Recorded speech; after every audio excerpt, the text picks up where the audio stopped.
आप हक शिराजी महाराज पे धाम के धनी सच्चिदानंद स्वरूप आप श्री प्राणनाथ जी खिलवत ग्रंथ में ये है मैं खुद ही काढ़े का इलाज। इसमें हमें हमारी मूल स्थिति के बारे में बिल्कुल क्लियर करके बता रहे हैं। हम बैठे ललित कदर में, कहां बैठे हैं हम? मूल मिलावे में।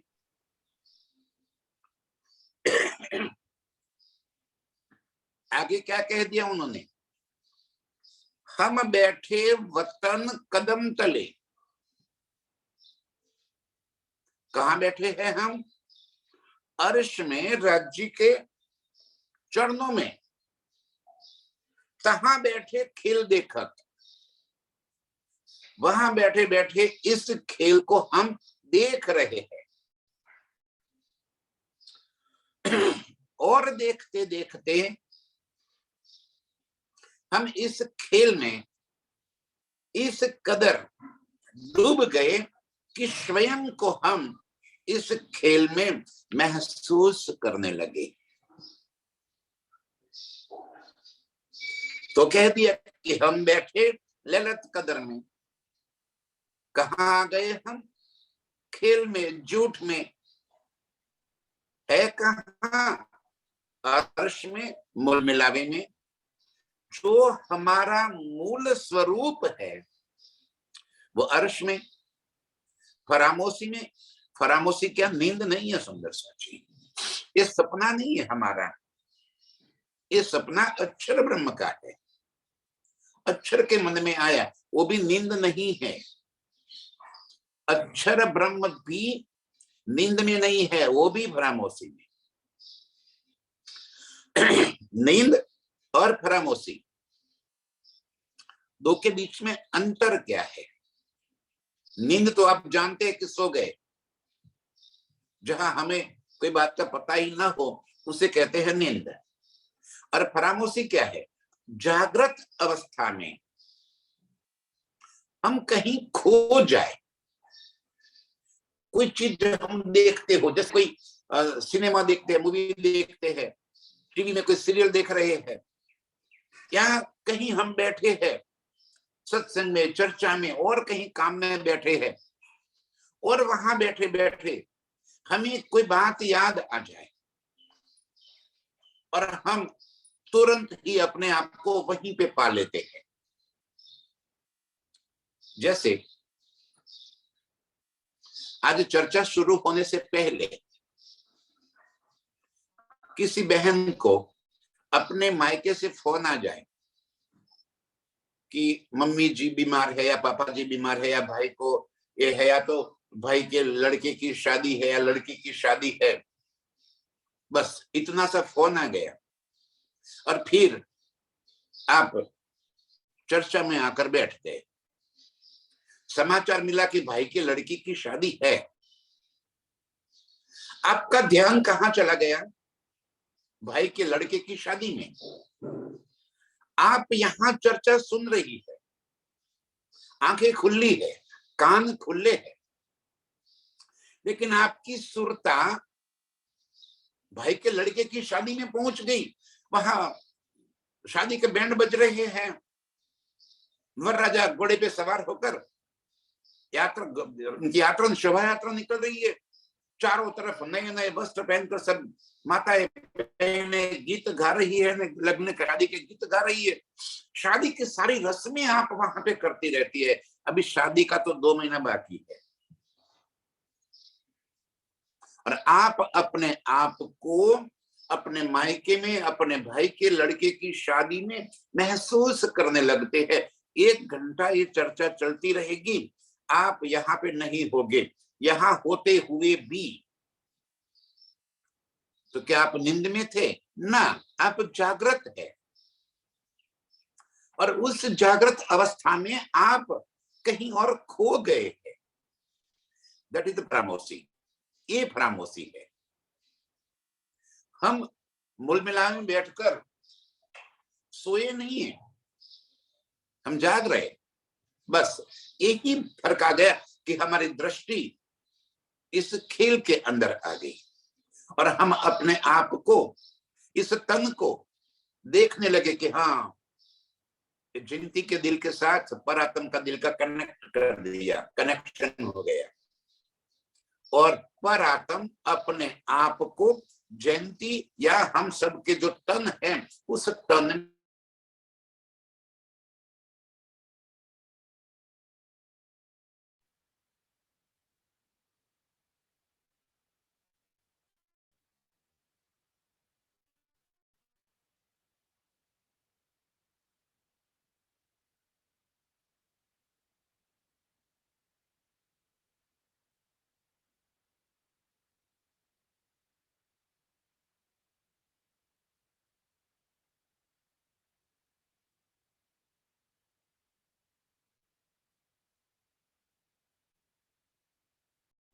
एक इलम हक्के दिया, यहां आके हमें एक इलम दे दिया और इस इलम से हमें अपने मूल स्वरूप की याद स्मृति आ गई। फिर किसी ने हमें झंझोड़ दिया और हम अपने निज स्वरूप में जागृत हो गए।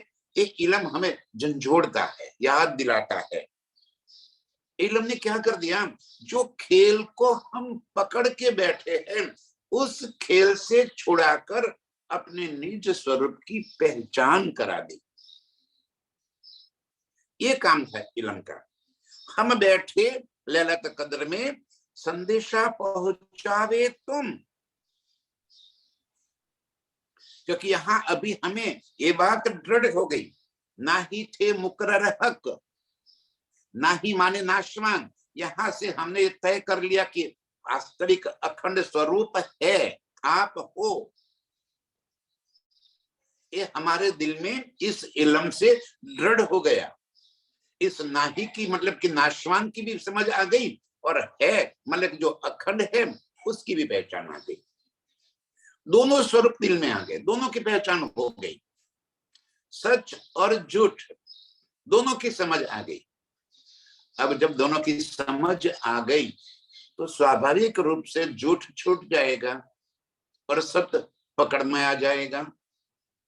जब तक पहचान नहीं होती है हम झूठ को ही पकड़ के बैठते हैं, इसी को ही सत्य मानते हैं।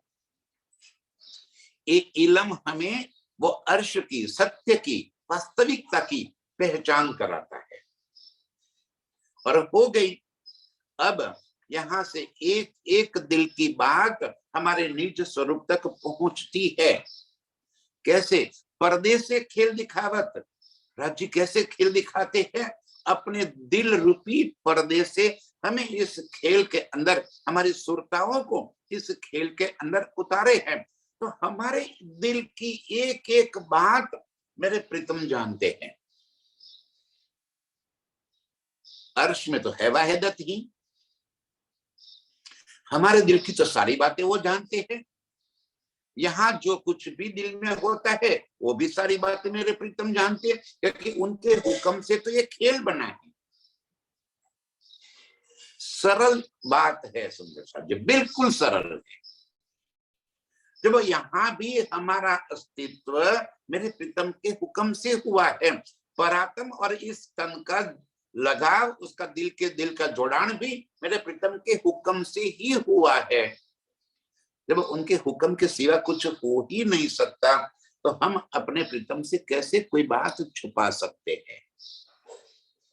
तो यहाँ पे दिल में जो भी बात चलती है, दिल में कोई भी बात उपजती है तो वो सारी बातें मेरे प्रियतम के दिल तक पहुंच जाती है और वही बातें परातम के दिल में पहुंच जाती है। हम बैठे लैलत कदर में, संदेशा पहुंचावे तुम। यहां से हम एक एक दिल की बात अपने प्रियतम को अपने संदेशा पहुंचा देते हैं। इलम सूरत हमारी रुकी, पहुंची चाहिए खसामा। क्यों? सूरत हमारी रूह की, ये जो सूरत, ये जो स्वरूप हमने धारण कर रखा है वो रूह का ही तो सूरत है। अभी जब आप अपने मायके में अपने भाई के लड़के की शादी में जाकर वहीं पे नाच रही थी, तो कौन नाच रहा था? आप तो यहाँ पे बैठी है, तो वहां गया कौन था? आपका ही एक स्वरूप वहां गया, उसने एक नया स्वरूप धारण कर लिया, और वो ही स्वरूप बस मस्त कपड़े पहने हुए थे, नए नए गहने भी लदे हुए थे, और वहां पे आप इतना जोर जोर से नाच रही थी, बैंड बाजा भी बज रहा था, और आप तो यहाँ पे चर्चा में बैठी हुई है। बस ऐसे ही ये हमारी सूरत, ये जो स्वरूप है वो रूह की सूरत है। ये इलम से हमें समझ में आ गया। इलम सूरत हमारी रूह की पहुंची चाहिए खसम। तो अब निश्चित बात है कि यहाँ जो दिल में आता है वो वहां पहुंचना ही चाहिए। हम कोई बात इनसे छुपा सकते ही नहीं है। दिल में क्या चल रहा है सारी बातें वो जानते हैं। हम मुख से ये कह दें कि राजी खेल को बस करो, अब बहुत परेशान हो गए हैं, मुख से कहने से कुछ नहीं होगा। एक शब्द भी बोलने की आवश्यकता नहीं है, भीतर दिल से तृप्त हो जाओ।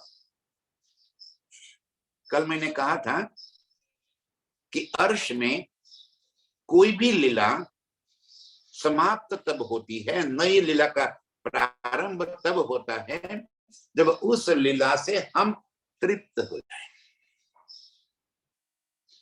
एक बार उस लीला में तृप्त हो गए, तुरंत ही नई लीला का प्रारंभ। पल तो बदलती नहीं है। यहाँ पे अर्श में काल कभी प्रवेश कर ही नहीं सकता। एक प्रहर ये लीला किया, 2 प्रहर वहां लीला किया, 4 प्रहर वहां लीला किया, ना, कोई प्रहर अर्श में है ही नहीं। वो सारी बातें यहाँ के हिसाब से ही जोड़ी दी गई है। अर्श में लीला का तब्दीलता परिवर्तन तब होता है जब हम तृप्त हो जाए।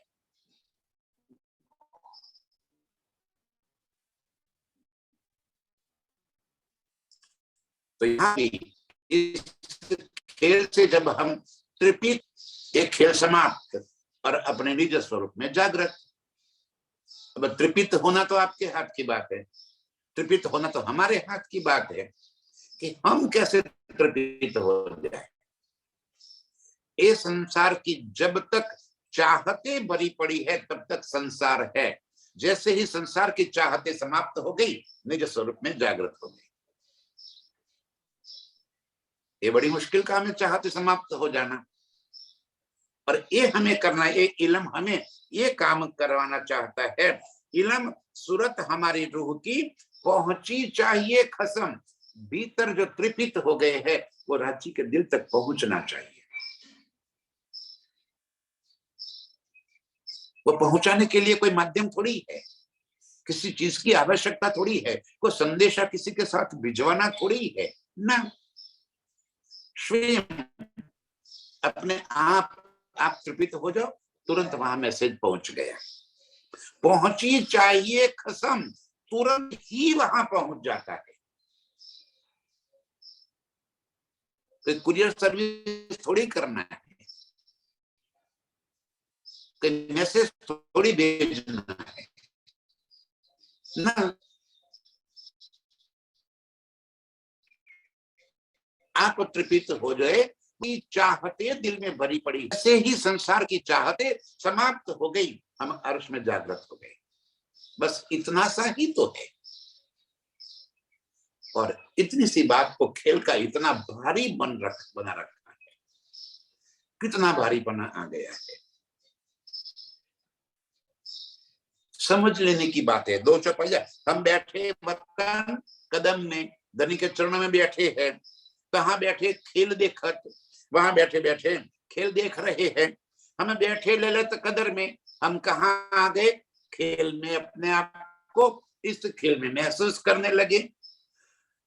अब यहां से अपना संदेश अपने प्रियतम तक पहुंचाना है, निश्चित रूप से पहुंचेगा।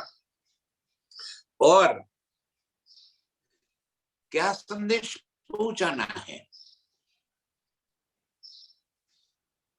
कि संसार की उपलब्धियां चाहिए, इस संसार के सारी सुख सुविधा चाहिए, पहुंचाना है। अपने निज स्वरूप में जागृत होने का संदेश, तड़प आ जानी चाहिए, विरहाग्नि प्रकट हो जाए, जुदागी का एहसास कराता है ये इलम। ये संदेश पहुंचाना है, और ये संदेश जिसका पहुंच गया वो आत्म जागृत हो जाती है। ये तहकीक तुम कर दिया, मैं तो बैठी बीच ना है। अब ये भी आपने निश्चित कर दिया, मैं बैठी बीच ना है। अपने आप को मैं इस खेल में महसूस कर रही हूं, मैं खेल में ही डूबी हूं। ये भी आपने इस इल्म से निश्चित कर लिया, तहकीक कर लिया। खेल के भीतर से अपने आप को जहां हम बैठे हैं वहां जागृत कर देना है। फिलहाल हम अपने आप को इस खेल के अंदर ही महसूस करते हैं। ये तहकीक तुम कर दिया, इस इल्म से आपने इस बात को निश्चित कर लिया कि मैं इस खेल में बैठी हूं। अब मुझे इस खेल के साथ कोई संबंध नहीं है, ये भी आप इस इल्म से तहकीक कर लिया, ये भी आपने मेरे दिल में पहुंचा दिया। दोनों बातें आपने मुझे बता दी खेल की। अर्श में बैठे बैठे खेल देख रही हूं और अपने आप को खेल में ही महसूस कर रही हूं। और एक खेल से मैं कर लिया, एक तहकीक तुम कर दिया, मैं तो बैठी बीच ना है, इस नाही के संसार में ही मैं बैठी हूं।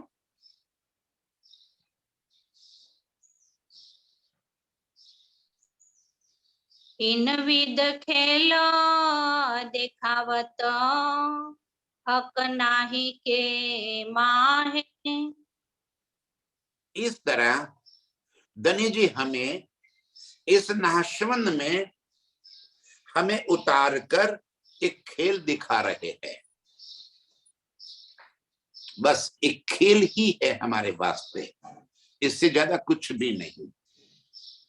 अब खेल को खेल की भांति देख लो या खेल को वास्तविक मानकर उससे लगे रहो, वो आपकी मर्जी है।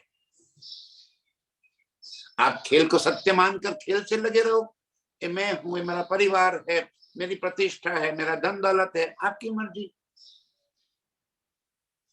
लगे रहो। और उसको झूठ मानकर उसके अंदर रहो, इसी खेल को देखो, लेकिन दिल में उसको महसूस मत करो। जल में नहाइए, कोरे रहिए, इस तरह कहा गया है।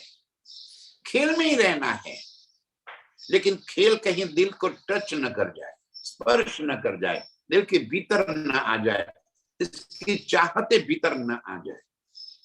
जे ही विद राखे धनी ते ही विद रहिए, बस भीतर एक बात आ जाए कि जो तेरी मर्जी, हर बार तेरी मर्जी। Thank you, 1000 bar thank you, शुक्रिया धनी, आप जैसे रखते हो, मजा आ गया। खेल को खेल की भांति देख लेंगे, तब जाके उसका आनंद आ जाएगा। हम जब खेल को पकड़ कर बैठे हैं, तब खेल छूटेगा कैसे?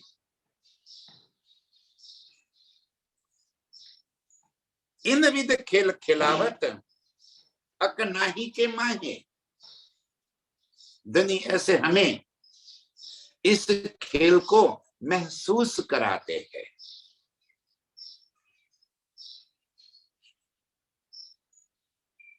इस खेल को महसूस कर रहे हैं, इसकी सत्यता को महसूस करते हैं, इस खेल को ही हम अखंड मानकर बैठे,